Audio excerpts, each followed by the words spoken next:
Good morning students. आज मैं आपको क्लास 10 का हिंदी व्याकरण पढ़ाने वाली हूँ और हिंदी व्याकरण के अंतर्गत मैं आपको पद परिचय पढ़ाने वाली हूँ। सीबीएसई बोर्ड में पद परिचय से 5 नंबर के क्वेश्चंस आते हैं, अतः आप इसे ध्यान से सुनोगे। सबसे पहले मैं पद बता रही हूँ कि पद होते क्या हैं। तो व्याकरण के नियम के अंतर्गत जब हम शब्दों को वाक्य में परिणत कर देते हैं, तब वाक्य में परिणत होने के बाद वही शब्द पद कहलाते हैं। ठीक है। व्याकरण के नियम के अंतर्गत जब हम कई शब्दों को वाक्य में बदल देते हैं, तब वाक्य में प्रयुक्त यही शब्द पद कहलाते हैं। ठीक है। जैसे देखा, हमने यहाँ पर कुछ शब्द लिए हैं। माता, आशीर्वाद, लो, दोनों, पिता, थे। मैंने यहाँ पर कुछ शब्द लिया है। अब जब ये शब्द अलग अलग हैं, तब ये शब्द कहलाते हैं, लेकिन इन शब्दों से मैंने एक वाक्य का निर्माण कर दिया। व्याकरण के नियम के अंतर्गत मैंने इसे एक वाक्य में बांध दिया और इससे एक वाक्य का निर्माण कर दिया। वाक्य है माता पिता दोनों से आशीर्वाद लो। माता पिता दोनों से आशीर्वाद लो। तो उसके बाद ये जो सारे शब्द हैं वो पद बन गए। सारे शब्द हैं वो पद बन गए। पहले क्या थे ये? पहले थे ये शब्द। जब इसका हमने वाक्य में प्रयोग कर दिया तो यही शब्द बन गए क्या? पद। ठीक है। तो इस प्रकार से पद का मतलब आप लोग समझ गए कि व्याकरण के नियम के अनुसार जब हम शब्दों को वाक्य में निर्माण कर देते हैं, तब वही शब्द वाक्य में प्रयोग होने के बाद पद कहलाने लगते हैं। ठीक है। अब पदों का हम लोग पद परिचय कैसे करते हैं? पहले हम लोग जाने कि पद परिचय क्या होता है। तो वाक्य में प्रयुक्त पदों का व्याकरणिक दृष्टि से संपूर्ण परिचय देना ही पद परिचय कहलाता है। वाक्य में जितने भी शब्द दिख रहे हैं, सब का व्याकरणिक परिचय देना ही पद परिचय कहलाता है। वाक्य में जितने भी शब्द होते हैं वो व्याकरणिक दृष्टिकोण से किसी न किसी वर्ग के सदस्य होते हैं। जिस प्रकार से एक इंसान का परिचय देने के लिए उसका नाम, पता सब देने की आवश्यकता होती है, वैसे ही वाक्य में पदों का परिचय करने के लिए वह वाक्य व्याकरणिक दृष्टिकोण से किस वर्ग का सदस्य है, फिर उसका उपभेद, लिंग, वचन, कहने का मतलब है कि शब्दों का, पदों का संपूर्ण व्याकरणिक परिचय देना ही पद परिचय कहलाता है। जैसे मैंने यहाँ पर ले लिया, मयंक पुस्तक पढ़ता है। मयंक पुस्तक पढ़ता है तो मयंक का पद परिचय देंगे। तो पद परिचय कैसे देंगे? मयंक ये क्या है? एक संज्ञा है। संज्ञा के अंतर्गत क्या है? ये व्यक्तिवाचक संज्ञा है। ठीक है। तो यहाँ पर पहले लिखेंगे व्यक्तिवाचक संज्ञा। फिर हम लोग देखते हैं कि मयंक स्त्रीलिंग है या पुल्लिंग है। फिर देख रहे हैं कि मयंक क्या है? पुल्लिंग है, तो लिखेंगे क्या? पुल्लिंग। यहाँ पर देख रहे हैं वचन, एक वचन है या बहुवचन है? एक वचन। उसके बाद इस वाक्य में मयंक क्या है? तो पढ़ रहा है क्रिया का कर्ता। क्रिया का कर्ता। इस प्रकार से हमने मयंक का व्याकरणिक परिचय, व्याकरणिक पद परिचय दिया। तो यही होता है पद परिचय। तो वाक्य में प्रयुक्त पदों का पद परिचय देने के लिए हमें व्याकरण के अंतर्गत 8 टॉपिक को जानना होगा। 4 विकारी शब्द और 4 अविकारी शब्द।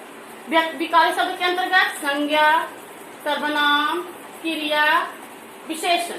पहले हम संज्ञा, सर्वनाम, क्रिया, विशेषण पढ़ेंगे। उसके बाद अभिकारी शब्द, क्रिया विशेषण, संबंध बोधक, समुच्चय बोधक और विस्मयादि बोधक, और अंत में हम लोग निपात के बारे में भी पढ़ेंगे।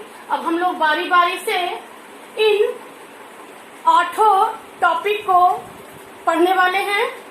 सबसे पहले हम लोग इसके अंतर्गत विकारी शब्दों को पढ़ेंगे। विकारी शब्द क्या होते हैं? लिंग, वचन और काल के कारण जिनमें परिवर्तन हो जाता है, लिंग, वचन और काल के कारण जिन शब्दों में परिवर्तन हो जाता है उसे हम विकारी शब्द कहते हैं। अब इसके बाद मैं पहले आपको संज्ञा के बारे में बताऊंगी कि संज्ञा के पदों का किस प्रकार से हम व्याकरणिक परिचय देंगे। ठीक है। पद परिचय के अंतर्गत अब मैं आपको सबसे पहले संज्ञा के विषय में बताऊंगी, उसके बाद संज्ञा वाले पदों का पद परिचय करना सिखाऊंगी। तो संज्ञा किसे कहते हैं? बचपन से ही आप लोग पढ़ रहे हो, किसी व्यक्ति, वस्तु, स्थान, प्राणी या भाव के नाम को संज्ञा कहते हैं। इस संसार में जितनी भी वस्तुएं दिखती है या नहीं दिखती है, यानी दृश्यमान या अदृश्यमान जितनी भी वस्तुएं हैं, सबका कोई न कोई नाम होता है। तो संज्ञा क्या है? एक नाम है। सभी वस्तुओं के नाम को ही संज्ञा कहते हैं, जिसे हम किसी न किसी नाम से संबोधित करते हैं। ठीक है। तो किसी व्यक्ति, वस्तु, स्थान, प्राणी या भाव के नाम को संज्ञा कहते हैं।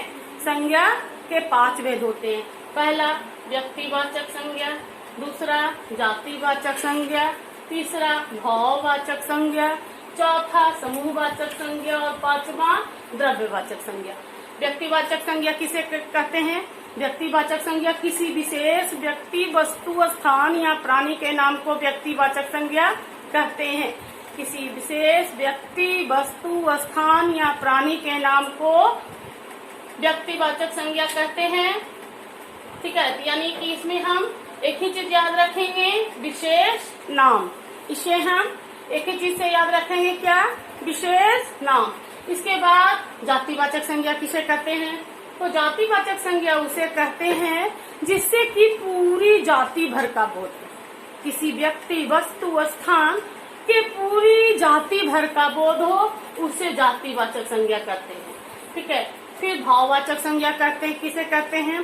भाववाचक संज्ञा किसी व्यक्ति, वस्तु का गुण दोष, जिससे गुण दोष का बोध हो, भाव का बोध हो, वो होता है भाववाचक संज्ञा। ठीक है। उसके बाद समूहवाचक संज्ञा। समूहवाचक संज्ञा क्या होता है?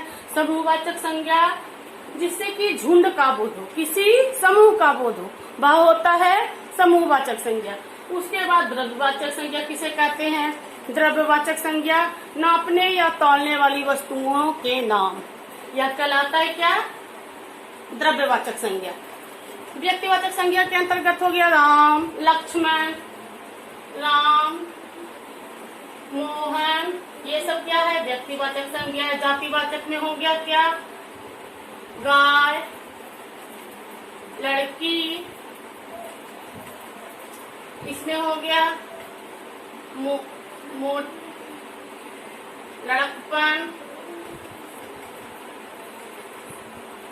लड़कपन, और बचपन। झुंड में हो गया क्या? सभा, मेला, नापने तौलने वाली वस्तुओं में हो गया गेहूं, चावल, ये सब। अब हम एक वाक्य लेते हैं और इसके पदों का पद परिचय करते हैं। तो एक वाक्य लिया मैंने, करीम की ने छोटी बहन के लिए मिठाई खरीदी। अब हम लोग इसके संज्ञा पदों का पद परिचय करेंगे। तो इसमें संज्ञा पद दिख रहे हैं, करीम, बहन और मिठाई।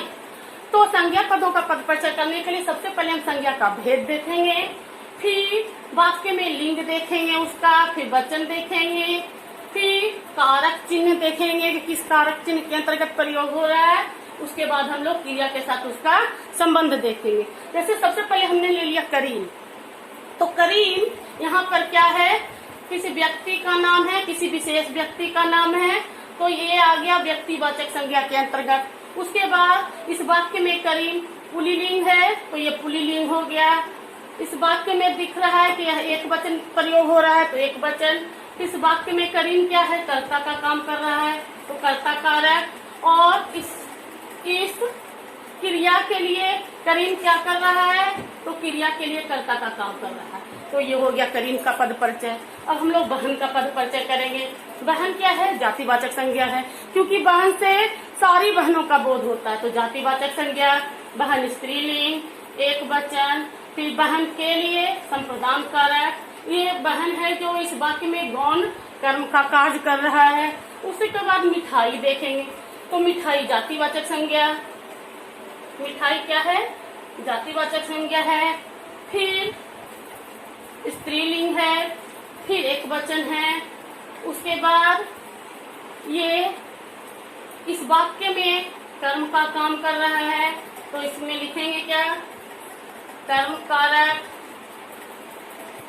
फिर वाक्य का कर्म, अर्थात इस वाक्य में मिठाई क्या है, कर्म है। इस प्रकार के संज्ञा पदों का हमने पद परिचय सीखा। इसके बाद हम लोग अगले वीडियो में सर्वनाम विशेषण का पद परिचय सीखेंगे। तब तक के लिए धन्यवाद। अगर आपको संज्ञा पदों का पद परिचय समझ में आ गया होगा तो मेरे चैनल को जरूर सब्सक्राइब करना। तब तक के लिए धन्यवाद। संज्ञा पदों के पद परिचय सीखने के बाद अब मैं आपको विशेषण पदों के परिचय करना बताऊंगी कि विशेषण पदों का हम किस प्रकार से पद परिचय देंगे। तो इसके लिए सबसे पहले हमें विशेषण की जानकारी लेनी होगी। विशेषण किसे कहते हैं और इसके कितने प्रकार होते हैं। तो सबसे पहले मैं बता रही हूँ कि विशेषण किसे कहते हैं। तो संज्ञा सर्वनाम पदों की विशेषता बताने वाले शब्द संज्ञा एवं सर्वनाम पदों की विशेषता बताने वाले पद या शब्द विशेषण कहलाते हैं। संज्ञा सर्वनाम पदों की विशेषता बताने वाले शब्द विशेषण कहलाते हैं। जैसे मैं लंबा, नाटा, मोटा, कड़वा, तीखा, ये सब जितने भी शब्द हैं सब क्या है, संज्ञा सर्वनाम पदों की विशेषता बताने वाले शब्द हैं। ठीक है, तो अब हम विशेषण कितने प्रकार के होते हैं ये सीखेंगे।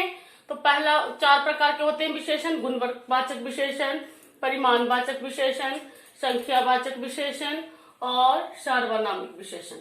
ठीक है, तो सबसे पहले हम सीखेंगे कि गुणवाचक विशेषण किसे कहते हैं। गुणवाचक की परिभाषा जानेंगे। तो गुणवाचक विशेषण उसे कहते हैं जिसमें संज्ञा और सर्वनाम के आकार, प्रकार, गुण दोष, रंग रूप, स्वभाव, दिशा, स्थान, स्वाद, समय आदि के बारे में बोध होता, आदि की विशेषता बताता है।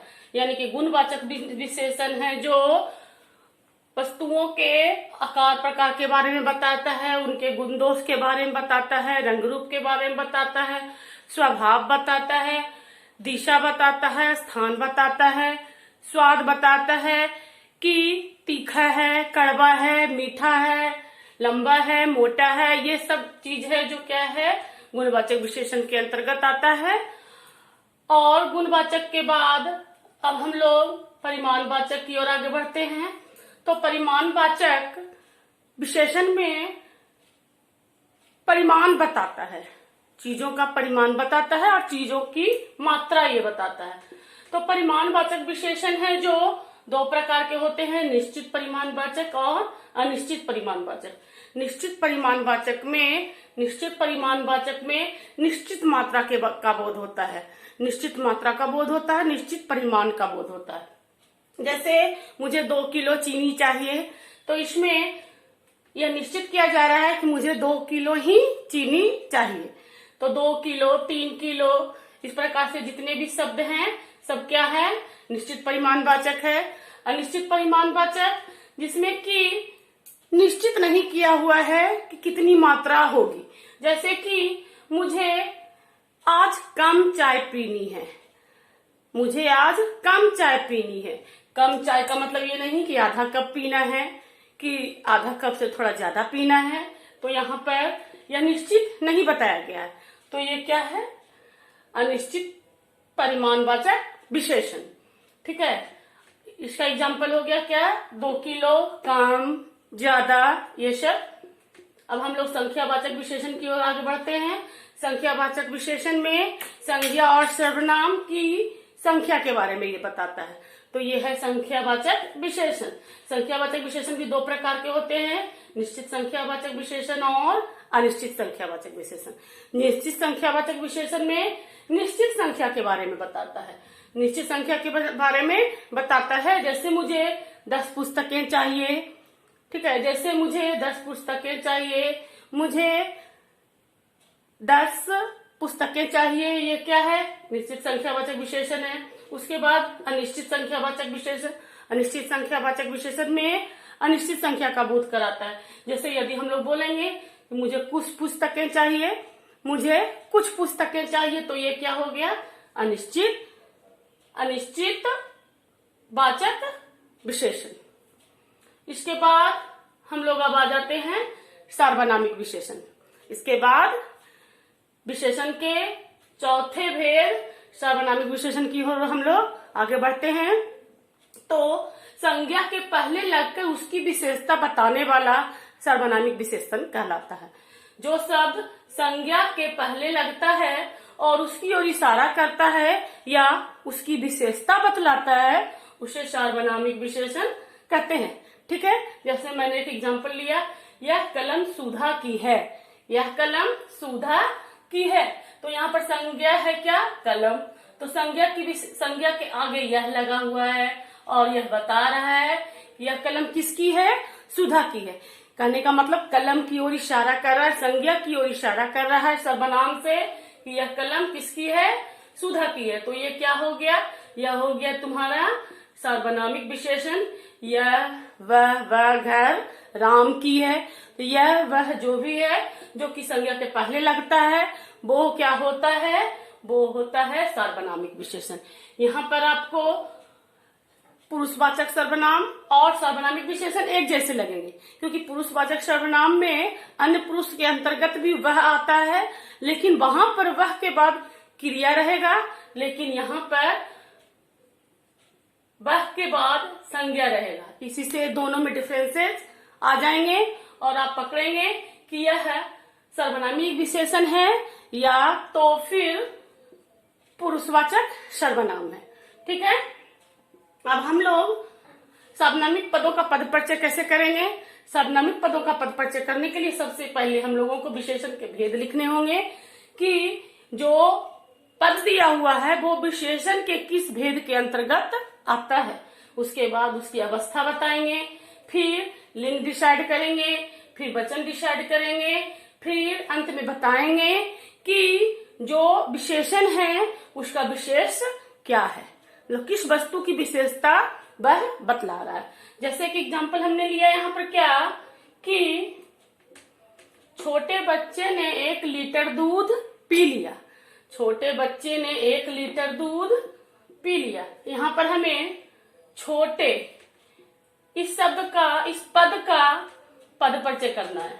ठीक है, तो मैंने छोटे लिखा यहाँ पर, तब छोटे क्या है, गुणवाचक विशेषण है, क्योंकि ये आकार बता रहा है। ठीक है, तो ये हो गया गुणवाचक। दूसरा इसमें वचन देखेंगे, तो ये देख रहे हैं हम लोग एक वचन है, एक बच्चे की विशेषता बताई जा रही है, एक वचन। इसके बाद लिंग देखेंगे, पुल्लिंग। इसके बाद हम लोग देखेंगे कि ये छोटा किसकी विशेषता है, किसकी विशेषता बता रहा है, तो बच्चा विशेष का गुण बतला रहा है ये छोटे। इसका मतलब है कि बच्चा विशेष का गुण बतलाना, बच्चा विशेष का गुण बतलाने का कार्य कर रहा है ये छोटे पद। ठीक है, हो गया इसका पद परिचय। अब हम लोग एक और एग्जांपल लेंगे, इसी में एक और शब्द है 1 लीटर। 1 लीटर का पद परिचय करेंगे, तो 1 लीटर है जो निश्चित परिमाणवाचक है, ये मात्रा बता रहा है। मात्रा में भी क्या, निश्चित मात्रा बता रहा है कि दूध कितना पी लिया बच्चे ने, 1 लीटर, तो ये क्या हो गया, निश्चित परिमाणवाचक। ठीक है, उसके बाद ये क्या है, दूध 1 लीटर उभयलिंगी है, न स्त्रीलिंग है न पुल्लिंग है, ये क्या उभयलिंगी है, तो इसको लिखेंगे उभयलिंगी। वचन देख लिया, एक वचन। फिर दूध विशेष की विशेषता क्या है, 1 लीटर, तो यहाँ पर ये भी लिखेंगे कि दूध विशेष की मात्रा ये बता रहा है, दूध विशेष की यह मात्रा बता रहा है, अतः इसका पद परिचय हो गया। एक और एग्जांपल से देखेंगे हम लोग, कल आपका नौकर चलती ट्रेन से कूद गया। कल आपका नौकर चलती ट्रेन से कूद गया। तो यहाँ पर हम आपका का पद परिचय करेंगे। तो आपका क्या है, सर्वनामिक विशेषण के अंतर्गत आता है, क्योंकि नौकर संज्ञा है और संज्ञा की ओर इशारा कर रहा है। यह जो सर्वनाम है संज्ञा की ओर इशारा कर रहा है, संज्ञा की ओर संकेत कर रहा है। तो इसका मतलब ये क्या है, सर्वनामिक विशेषण है। और नौकर क्या है, पुल्लिंग है। वचन क्या है, एक वचन है। और आपका क्या बता रहा है, नौकर विशेष का गुण बता रहा है। नौकर विशेष का गुण बता रहा है, तो इसका मतलब इसका भी पद परिचय हमने कर लिया। यहाँ पर संज्ञा विशेषण शब्दों का, पदों का हम लोग पद परिचय करना सीख रहे हैं। इसके लिए संज्ञा और विशेषण की जानकारी रहनी बहुत आवश्यक है। संज्ञा और सर्वनाम की जानकारी रहने के बाद, पूर्णतः जानकारी रहने के बाद ही अच्छे से हम पद परिचय कर पाएंगे। ठीक है, अगर आपको संज्ञा और सर्वनामिक पदों का पद परिचय करना सीख गए होंगे, आ गया होगा, तो आप मेरे चैनल को लाइक और सब्सक्राइब जरूर करें। धन्यवाद।